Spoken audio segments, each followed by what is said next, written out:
여기서 이런 데서 이런 얘기 해도 되나 모르겠는데. 됩니다. 네.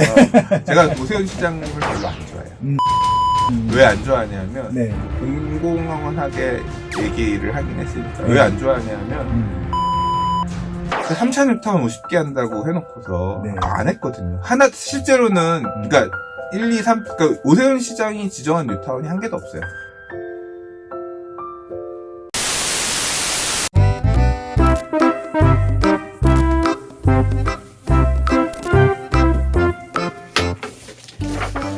구독과 좋아요 눌러주세요. 이게 뉴타운은 아닌데 아까 말씀하신 이제 그 균형발전 촉진지구가 네. 있고 또 전략정비 구역이 있단 말이에요. 네. 제일 관심 지역 중에 하나가 성수예요. 네. 어떻게 보세요? 그러니까 성수 일문제 때문에 이제 그런데 이게 또 유일하게 50층 가능한 위치기도 하고. 여기서 이런 데서 이런 얘기 해도 되나 모르겠는데 됩니다. 네. 제가 오세훈 시장님을 별로 안 좋아해요. 왜 안 좋아하냐면 네. 뭐 공공연하게 얘기를 하긴 했으니까 네. 왜 안 좋아하냐면 그러니까 3차 뉴타운 50개 한다고 해놓고서 네. 안 했거든요. 실제로는 그러니까 1, 2, 3 그러니까 오세훈 시장이 지정한 뉴타운이 한 개도 없어요. 정확하게 얘기하면 세운 재정비 촉진지구 하나 지정을 했는데요. 네. 뉴타운 지정 안 했어요. 공약이 50개, 25개 더 지정하겠다는 안 했거든요. 네. 안 해야겠다라고 한 이유는 뭐냐면 서울시 안에 이미 지정한 뉴타운도 너무 많고 얘네 사업이 되게 지지부진하기 때문에 앞으로 뉴타운 지정은 상황을 봐가면서 하겠다라고 해서 네. 다 검토는 했어요. 그러니까 용산구청도 서계청파 지역 원효 재정비 촉진지구 후보지에서 다 개발행위 허가 제한까지 묻고서 여기 우리 4차 뉴타운 지정해 주십시오라고 다 접수들 다 받았어요. 그렇죠. 시흥, 뭐 화곡동 다 들어갔었잖아요. 다 받았는데 뭐냐면 한 개도 지정을 안 했어요. 네, 맞아요. 네. 그러면 그러니까 막상 보니까 앞에 있는 애들도 안 되기 때문에 이런 목적으로 가면 안 됩니다. 이해해요. 당연히 실제 와서 보니까 내가 생각했던 것과는 어떤 다르다. 지금 할 수 없는 상황이다라고 했으면 전 하지 말았어야 된다고 생각하는데 네. 사실 저는 그래서 제일 불만인 게 뭐냐면 한강 르네상스 프로젝트입니다. 한강 르네상스 프로젝트 2009년, 2010년에 2008년, 9년인가? 네네. 이 되게 서울시의 치적처럼 발표를 합니다. 앞으로 한강변의 밀도 관리, 스카이라인 관리를 하면서 한강변을 시민에게 돌려놓겠습니다. 이런 식으로 해서 발표를 합니다. 높이 완화고요. 네. 그런 거네요. 그러니까 한강 르네상스 네. 프로젝트는 공공성 회복이라는 이름을 달고 나왔었어요. 그래서 예를 들자면 한강 르네상스 프로젝트의 수혜자가 레미안 이촌 첼리투스예요. 그러니까 그 이전까지, 그러니까 높이를 56층까지 200m까지 풀어준 용산구의 일반 상업 지역에도 150m예요. 40층 정도까지밖에 못 올라가는데 주거 지역에서 56층이 나왔단 말이에요. 그러니까 높게 주는데 낮게 주는데 그리고 공공성 회복이라는 게 뭐냐면 그 레미안 이촌 첼리스트 옆에 보면 아파트 택지를 이만큼 기부 체납해가지고 공원 녹지로 연결하게 그러니까 한강으로 이촌동 또는 북쪽에 있는 사람들이 길을 통해 나가서 한강의 공원으로 고수부지까지 접근할 수 있겠다. 그러니까 토지를 공공이 민간으로부터 뺏어서 빼는다는 표현 갖고 와서 연결을 하기 위한 이제 이런 개념으로 출발을 한 거거든요. 그렇죠. 근데 그 당시 한강 르네상스 프로젝트 중에서 공공 부분, 그러니까 공공이 건드릴 수 있는, 그러니까 마곡 같은 경우도 한강 르네상스 프로젝트의 일환이에요. 그러니까 그렇죠. 마곡도 이 서울시가 운영할 수 있는 땅이었기 때문에 뭐 그 안에 포함되어 있었던 거고 처음에 그쪽 얘기를 하다가 민간 부분에도 한강 르네상스 프로젝트를 하겠다라고 2번 발표했거든요. 네네. 그때 이제 나온 게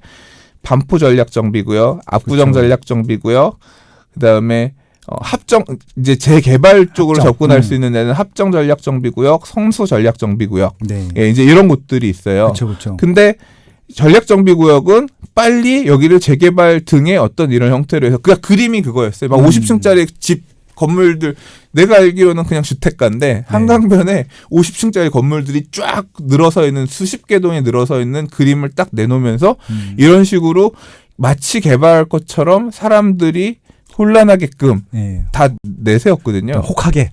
그렇죠. 그거 보고서 사람들 막 지분 쪼개기 하고 난리가 나고 한강변이 다 뒤집어졌어요. 이제 일반 전략정비구역은 빨리 하는데 좀 천천히 장기적으로 관리할 곳은 유도정비구역이라 그래서 뭐 당시 영등포 양평동이라든가 아니면 마포구 망원동이라든가 아니면 이 광진구 구의자양동 쪽 이런 쪽이 유도정비구역으로 지정을 하면서 다 여기도 이제 앞으로 재개발할 것처럼 뉘앙스. 정확한 어디는 그게 아니지만 일반인들이 그렇게 오해하기 쉽게끔 해놨거든요. 일반인 똑같은 줄 알죠. 그래서 사실 그 시절에 2009년, 10년, 11년, 12년에 무슨 짓들을 많이 했냐면 이 지분 쪽의 업자들이 가가지고 그 동네 단독주택을 사서 부숴가지고 근생 빌라 등을 다시 지어가지고 이거 갖고 있으면 여기 지금 서울시장님이 얘기한 이 50층짜리 아파트 분양 자격이 될 수 있습니다. 이런 식으로 해서 팔아먹게 되는 단초를 원인을 되게 제공했어요. 그래서 한강변의 스카이라인을 오히려 망치지 않았나 저는 뭐 지금 뭐 서울시가 하고 있는 35층 규제 개인적으로 납득 못해요. 그러나 마찬가지로 그럼 오세훈 시장은 잘했느냐? 개인적으로는 너무 무책임하지 않았나. 재개발 안 한다고 했으면 굉장히 제한적으로 잘 접근했어야 되지 않았나 생각을 하고요.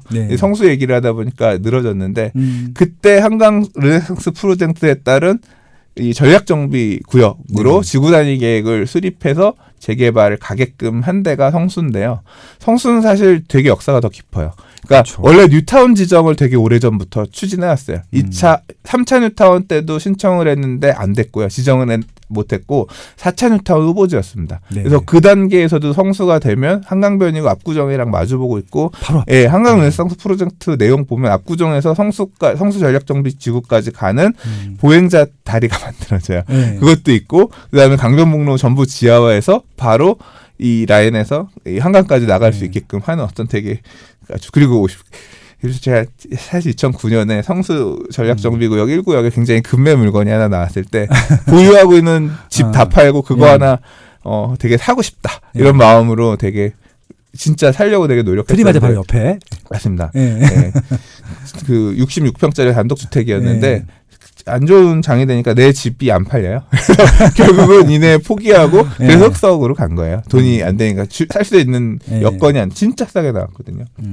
근데 성수가 지어지고 나면 정말 그러니까 한남 뉴타운 3구역과 더불어서 재개발 가격으로 따지면 거의 항상 탑을 달리는. 압구정 바로 앞이니까. 과거에도 엄청 비쌌어요. 되게 한강 전망 있고 성수 서울숲 바로 옆이고 성수의 개발 계획이 리틀 용산이거든요. 그러니까 용산 공원을 대체하는 게 서울숲 공원이 있고요.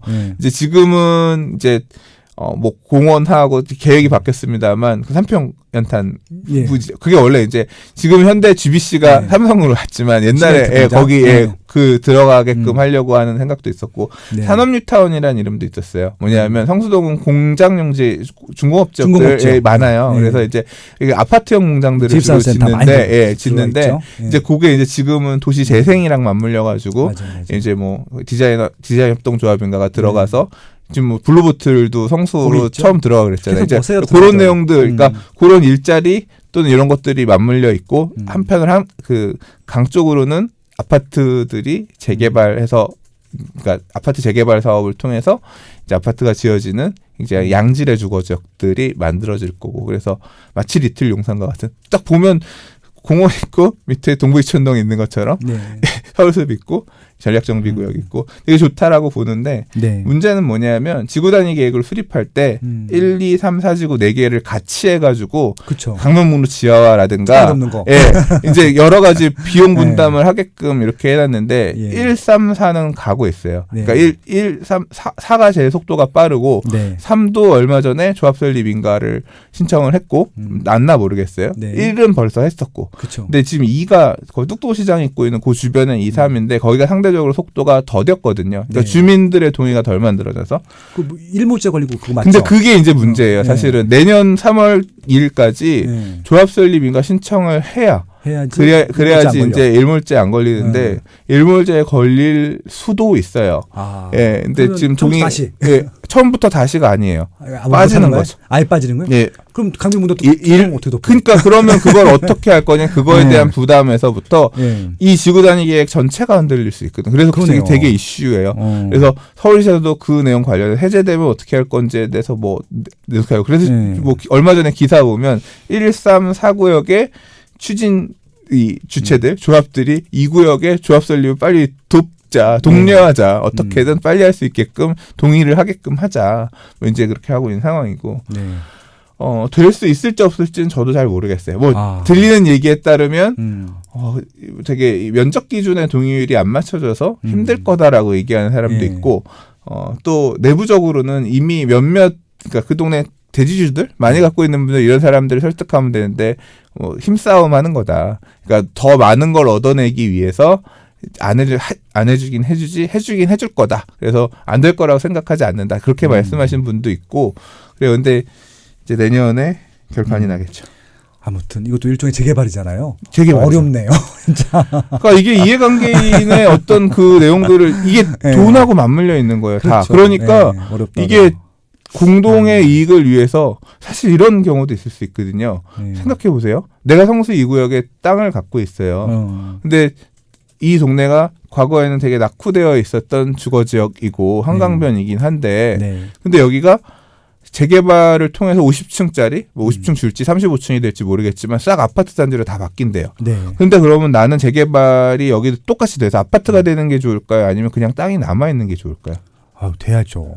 그건 돼야죠는 그거는 어떻게 보면 공공 주변 사람들 생각해서 하는 거고요.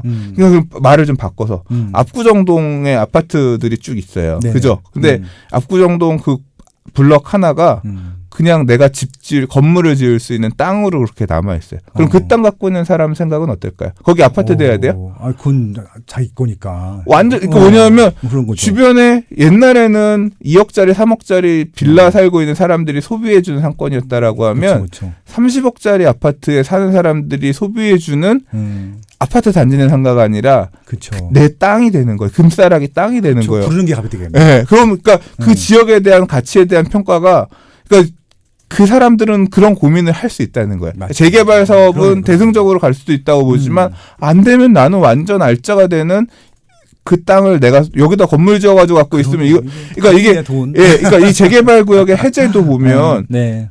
다른 관점에서 보면 엄청나게 큰 부가 만들어지는 결과가 될 수 있어요. 그러니까 아파트가 되는 게 능사만, 그러니까 사람에 따라서 그쵸, 다 그쵸. 달라요.